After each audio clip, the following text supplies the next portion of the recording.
Sir, இந்த திராவிட முன்னேற்ற கழகங்கள் தமிழ்நாட்டில் ஆட்சிக்கு வந்தாலே காவிரி பிரச்சனை வந்துடும். ஒன்றும் இல்லாத பிரச்சனையை இவங்க பெரிதுபடுத்தி பெரிதுபடுத்தி மக்களை திசை திருப்பி இவங்க பண்ணுற கொலை கொள்ளை ஏமாற்று வேலை சட்ட ஒழுங்கு சீர்கிறது திசை திருப்பணும் இல்லையா, மக்களை ஏமாற்றி வேற வழியை கொண்டு போகிறதுக்காக அந்த காவேரி பிரச்சனையை கொண்டு வந்து இருப்பாங்க. ஸோ இதுக்கு முன்னாடி கர்நாடகாவில் பாரதிய ஜனதா கட்சி ஆட்சி செய்யுது. அப்போ ஏதாவது அந்த தண்ணி பிரச்சனை வந்துச்சா? ஒரு பிரச்சனை கிடையாது. அந்த காவிரி மேலாண்மை என்ன சொல்கிறாங்களோ அதை ஃபாலோ பண்ணுவாங்க. தண்ணி வந்துட்டு இருந்தது, மழையும் வந்தது, தண்ணி வந்தது, பிரச்சனையே கிடையாது. எப்பொழுது அங்கே கர்நாடகாவில் பாரதிய ஜனதா கட்சி ஆட்சி செய்யும்போது தமிழ்நாட்டில் எந்த கட்சி செய்தாலும் பிரச்சனை கிடையாது. ஏன்னா தான் தண்ணி கொடுக்குறாங்களே. இங்கே திமுக ஆண்டாலும் பிரச்சனை இல்லை, அண்ணா திமுக ஆண்டாலும் பிரச்சனை இல்லை. ஆனால் பாஜக அங்கே ஆட்சி செய்யும்போது சட்டப்படி நியாயமாக தமிழகத்துக்கு என்ன தண்ணி உண்டோ, அந்த விவசாயிக்கு என்ன தண்ணி கொடுக்க முடியுமோ அது காவிரியில் திறந்து கொடுத்துருவாங்க. ஆனால் அந்த திராவிட முன்னேற்ற கழக அரசு வந்துருக்கு, ஏதாவது லாபம் உண்டா? 40 எம்பி ஜெயிச்சிருக்காங்க. மக்கள் 40 பேர் இவங்களுக்கு தேர்ந்தெடுப்பு வச்சுருக்காங்க. 40 பேர் நீங்கள் உண்மையை உழைச்சி வந்தீங்களா அல்லது காசு கொடுத்து உழைச்சி வந்தீங்களா அல்லது துண்டு கொடுத்து தான் உழைச்சி வந்தீங்களா இல்லை தெரியல.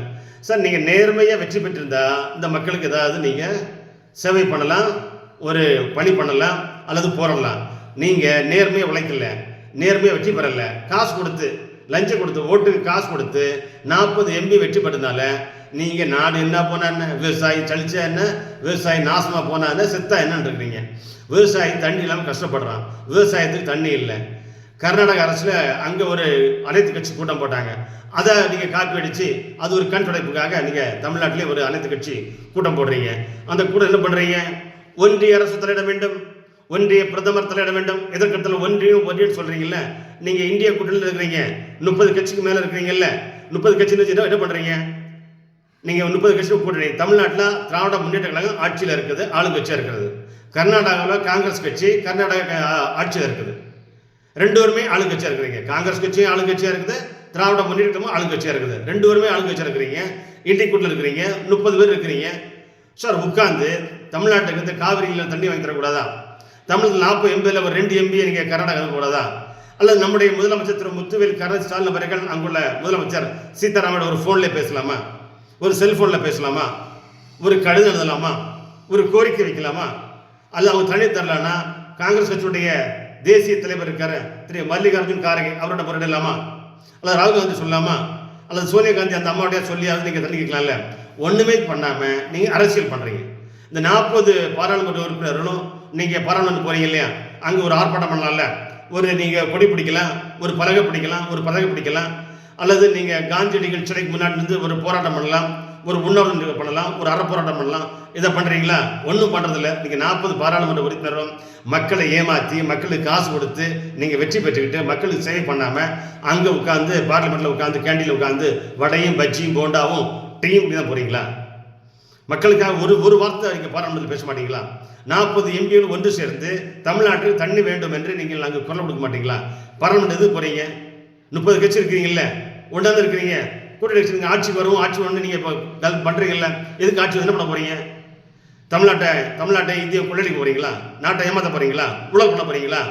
உனக்கு மந்திரி சபை, எனக்கு இந்த மந்திரி சபை, நான் மந்திரி சபை பங்கு போட்டுக்கிறேன், நான் ஆட்டை போடுறேன், கோட்டையை கட்டுறேன், என்னுடைய தன்னுடைய வருமானத்தை பார்த்துக்கிறேன், தன்னுடைய கட்சியை பார்த்துக்கிறேன், தன்னுடைய குடும்பத்தை பார்த்துக்கிறேன். அதுதான் இந்திய கூட்டணியா?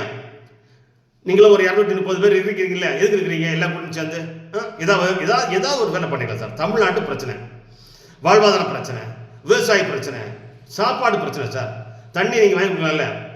ஒரு கர்நாடக அரசு எதுக்கெல்லாமே நீங்கள் தீர்மானம் போடுறீங்க சட்டமன்றத்தில். கர்நாடக அரசு தண்ணீர் தர வேண்டும் என்று ஒரு தீர்மானத்தை போடுங்க.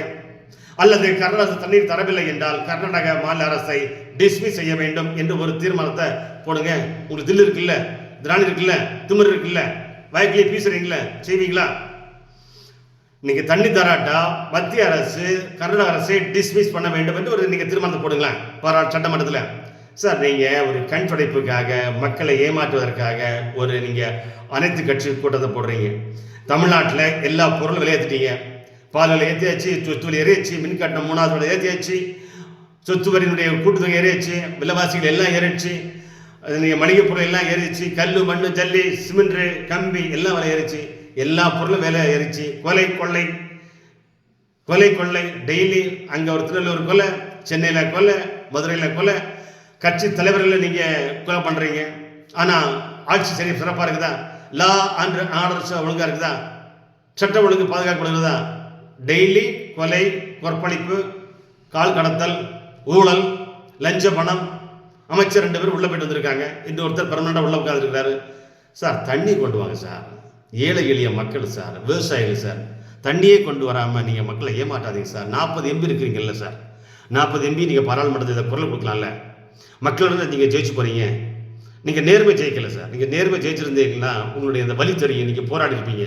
நீங்கள் காசு கொடுத்து, பிரியாணி கொடுத்து, மக்களை ஏமாற்றி, மூக்குத்தி கொடுத்து, கம்மல் கொடுத்து, பிரியாணி, சாராயம், டாஸ்மார்க் ஊற்றி ஊற்றி நீங்கள் ஜெயிச்சதுனால தான் இந்த தமிழக மக்களுக்கு இந்த 40 பாராளுமன்ற உறுப்பினர்களும் ஒன்றும் பேச மாட்டேங்கிறேன் சார்.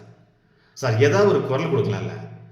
உங்களுடைய முதலமைச்சருடைய அனுமதி பெற்று அந்த கரண்டை முதலமைச்சர் சந்திக்கலாம், அல்லது நீங்கள் பாராளுமன்றத்தில் போய் ஒரு குரல் கொடுக்கலாம், அல்லது காங்கிரஸ் கட்சியுடைய தேசிய தலைவர் மல்லிகார்ஜுன் கார்கே பார்க்கலாம்.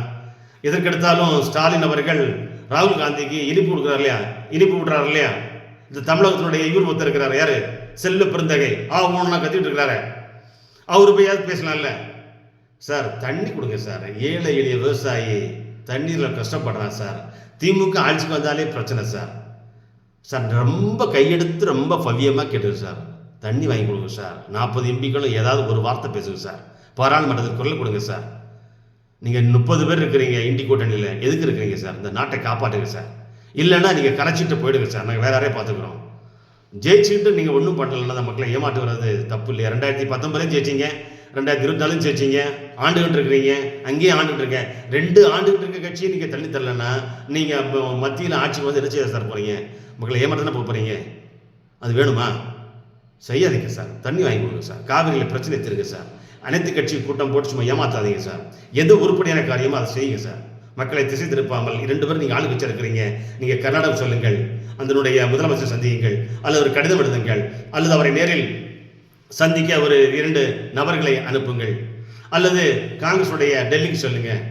ஒன்றுமே செய்யாமல் நான் ஒரு அனைத்து கட்சி போட்டுட்டோம், தண்ணி கேட்டுட்டோம், அவங்க மத்திய அரசு தலையிடணும், ஒன்றிய பிரதமர் தலையிடணும், கோர்ட்டுக்கு போவோம், நீதிமன்றம் சொல்லுவோம். சொல்யூஷன் வராது சார். மக்கள் செத்துருவான் சார். ஏழை விவசாயி மாட்டுடுவான் சார். கருணை காமிங்க சார், கருணை காமிங்க. திராவிட முன்னேற்ற கழகங்களை 40 எம்பிகள் இருக்கீங்கல்ல, ஏதாவது பண்ணுங்க சார் ப்ளீஸ்.